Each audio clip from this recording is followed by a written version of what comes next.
ایک honourable MLA Tanveer Sadiq صاحب نے لیگیسی ویسٹ کے حوالے سے بات کی اور کہا کہ اس کو ہم سیمنٹ انڈسٹری میں استعمال کر سکتے ہیں. لیگیسی ویسٹ صرف سری نگر کا مسئلہ نہیں ہے, یہاں ہر جموں کے شہر میں بھی لیگیسی ویسٹ کا ایک بہت بڑا ایک ایشو ہے. تو اگر میں اب ڈپارٹمنٹ سے بات کر کے اس میں ہم کوئی نہ کوئی کوشش کریں گے, اگر یہ چلا تو مجھے لگتا ہے اس سے لیگیسی ویسٹ کو ڈیل کرنے میں ہمیں بڑا فائدہ ہوگا. نئے کالونیز اور ہاؤسنگ پروجیکٹس جو ہیں ان کو ڈیولپ کرنا بہت ضروری ہے, اور اب وقت آ گیا ہے اسپیکر صاحب, ہمیں ورٹیکلی یہ کرنا ہوگا. زمین ہمارے پاس کم ہے, ہم جتنا زیادہ اپنی زمین جو ہے وہ استعمال کر سکیں ہم کریں گے. میرا پورا ارادہ ہے کہ اسی سال 2-3 بڑے ہاؤسنگ پروجیکٹس جو ہیں وہ ہم جموں میں بھی اور سری نگر میں شروع کریں گے. ان میں اکنامکلی ویکر سیکشنز EWS کے لیے بھی خاص جو ہے خیال رکھا جائے گا تاکہ غریب لوگ جو ہیں وہ بھی مکان حاصل کر سکیں گے. کچھ PMAY اربن کے متعلق کچھ اس میں مشورے آئے تھے, ان کو بھی ہم نے کنسیڈریشن میں لیا ہے اور ان پہ ہم عمل کریں گے. اسپیکر صاحب, ریونیو کے حوالے سے زیادہ تو کوئی باتیں آئی نہیں. 2 چیزیں ہیں. ایک تو منی سیکریٹریٹس کے حوالے سے بہت آنریبل ممبرز نے یہاں پہ بات کی. میں نے اس سے پہلے بھی ایک میٹنگ کے دوران اور اس کے بعد شاید ہاؤس میں بھی یہ کہا کہ پہلے ہماری کوشش, نہ صرف کوشش ہے بلکہ فیصلہ ہے کہ جو ہمارے آن گوئنگ منی سیکریٹریٹس ہیں جو کسی وجوہات کے بنیاد پہ روک دیے گئے تھے, ہم فوری طور ان کو کمپلیٹ کر رہے ہیں, چاہے وہ مینڈر ہو, چاہے ٹنگ مرگ ہو, سری نگر میں بھی ہیں, کئی ساری جگہوں پہ یہ منی پونچھ میں بھی ہے, یہاں پہ بھی ہیں. تو جہاں جہاں ہمارے آن گوئنگ انکمپلیٹ منی سیکریٹریٹس ہیں ان کو ہم کمپلیٹ کر لیں گے. اس کے بعد نا پھر آنریبل MLAs کے ساتھ بیٹھ کے ان کے ساتھ مشورہ کر کے نئے منی سیکریٹریٹس جو ہیں ہم قائم کرنے کی بات کریں گے تاکہ ایک اچھا سا ایڈمنسٹریٹو اسٹرکچر جو ہے وہ ہم بنا سکیں. اس پہ آپ نے بات کی نا, اب دیکھ لیں گے کیا کر سکتے ہیں. کمیٹی نا ہم نے اس وقت, اب یہی تو مصیبت ہے نا, ہم نے اس وقت 2 منسٹریل جو ہے گروپ آف منسٹرز بنائے تھے, ایک کو منظوری ملی ایک کو نہیں, اور یہ معاملہ اٹک گیا. اب ہم دونوں چیزوں پہ جو ہے پیش رفت کرنے میں ہاؤس کو یقین دلاتا ہوں کہ اس سال this financial year we will resolve both the issue of leases and the issue of غیر ممکن کھاد, یہ دونوں ہم کر لیں گے. اب رہی بات پارلیمنٹری افیئرز کی, یہاں پہ آنریبل MLAs نے CDF کے حوالے سے بات کی اور کچھ یہاں پہ باتیں آئیں.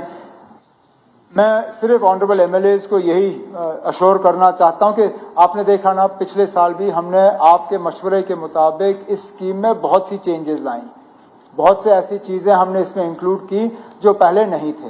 اب آج مشورہ آیا ہے کہ اس میں جو کینسر سفررز ہیں اور میڈیکل ہے جو ہے اس میں ہمیں کرنا ہوگا.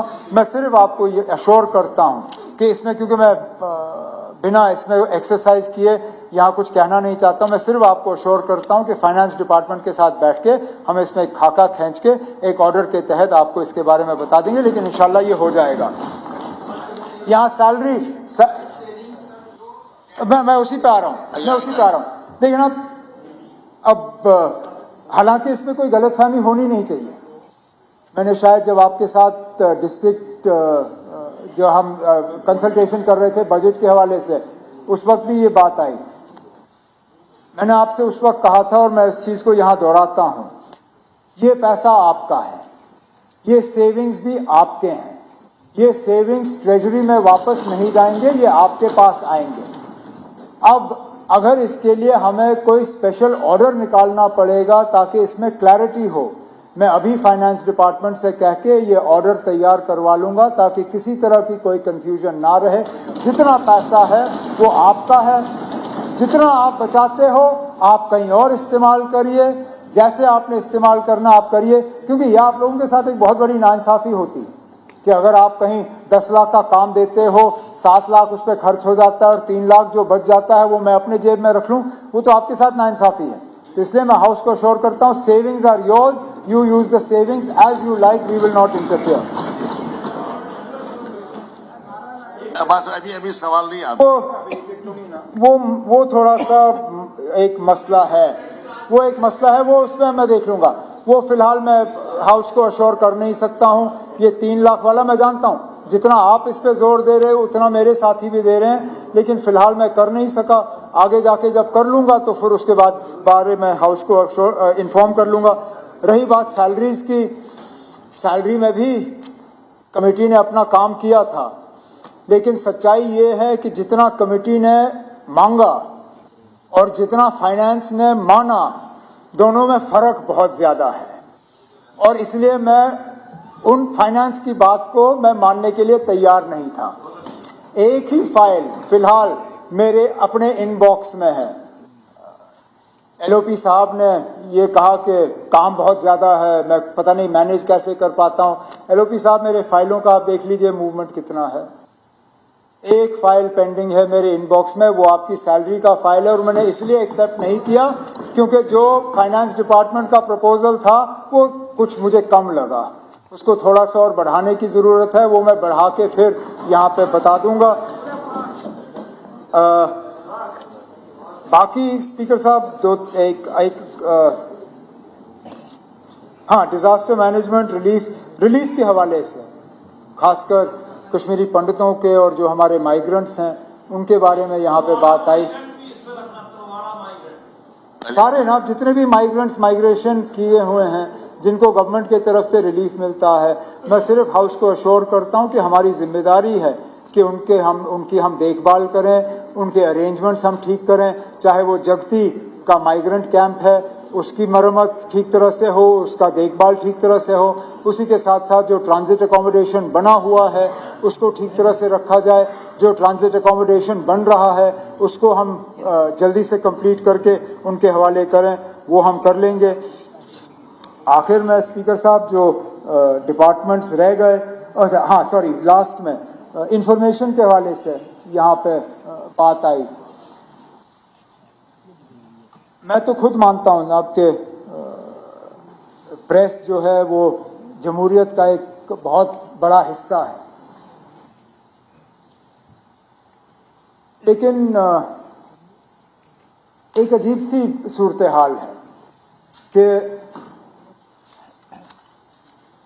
ایڈورٹائزنگ جو ان کو دی جا رہی ہے وہ کس بنیاد پہ دی جا رہی ہے, وہ ابھی تک وہ فارمولا مجھے خود سمجھ نہیں آیا ہے. سمجھنے کی کوشش کر رہا ہوں لیکن اس میں ایک لیک آف ٹرانسپیرنسی ہے. اب جن اخباروں کا نام honourable M L A Tanveer Sadiq صاحب نے لیا, میں حیران ہوں نا کہ یہ اخبار ہیں کہاں, ان کی کاپی چھپتی کہاں ہے, کیونکہ میرے گھر میں تو ڈپارٹمنٹ کی طرف سے بہت سے اخبار بھیجے جاتے ہیں, ان اخباروں کو میں نے کبھی دیکھا ہی نہیں ہے. تو ان کو پڑھتا کون ہے, پڑھنے کے بعد ان کو اشتہار کیوں ملتے ہیں, کون ڈیسائیڈ کرتا ہے, لیکن ہو جاتا ہے. اب ہماری کوشش رہے گی کہ اس پروسیس کو ریشنلائز کیا جائے, سرکولیشن جو ہے وہ بیسس بنے, ریڈرشپ بیسس بنے, ریچ بیسس بنے. اسی طرح چینلز کی, میں میڈیا سینسرشپ پہ نہیں ہوں, میں نے کبھی میڈیا کو سینسر کرنے کی کوشش نہیں کی ہے. میں نے کبھی کسی چینل کو فون اٹھا کے یہ نہیں کہا کہ آپ نے میرے بارے میں یہ آرٹیکل کیوں بولا, یا کسی اخبار کو یہ نہیں کہا کہ آپ نے میرے بارے میں یہ لکھا کیوں. میں نے ہمیشہ کہا جو کرنا کرو, باقی دیکھی جائے گی. تو میں ان لوگوں میں سے نہیں ہوں جو ایڈورٹائزنگ کو ایک پریشر پوائنٹ کی طرف سے استعمال کرے. میں یہ بھی جانتا ہوں یہاں ایڈورٹائزنگ کو ہی اپنی سٹوریز چھپانے کے لیے ایک پریشر کے طور پہ استعمال کیا جاتا ہے. میں ان میں سے نہیں ہوں اسپیکر صاحب, میں نے کبھی ایڈورٹائزنگ یا ان چیزوں کو استعمال نہیں کیا, آگے بھی نہیں کروں گا. لیکن میں صرف ہاؤس کو اشور کرتا ہوں کہ ایک ٹرانسپیرنٹ طریقے سے members of the press fraternity کے ساتھ مل کے اس کا ہم کوئی حل نکال لیں گے تاکہ صحیح اخبار کو جو ہے اپنا اشتہار ملے. باقی جو ڈپارٹمنٹس